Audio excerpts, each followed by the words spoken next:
ខ្ញុំឃើញគេស្វីតនឹងគ្នាផុសរូបថតជាមួយគ្នាចង់មានគ្នានឹងគេដែរតែគ្មានអ្នកស្នេហ៍ខ្ញុំសងគេខមមិនសតើ baby អូយជូតណាស់ honey baby ចង់ឲ្យគេខមមិនមកអញ្ចឹងដែរតែរូបដែលខ្ញុំផុស like អស់បានត្រឹមតែ10 like ឃើញគេនោះក៏មានសង្សារឃើញគេនេះក៏មានសង្សារនេះទៅនោះឃើញគេនេះគួរអួយច្រើនណាស់គេខំណាស់សង្សារខ្ញុំនៅឯណាសង្សារខ្ញុំនៅឯណា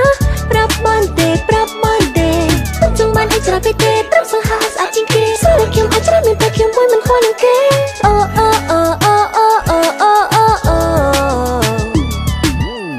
ចង់មានសង្សារ cute មួយនឹងគេត្រឹមតែដាក់ relationship ក៏បាន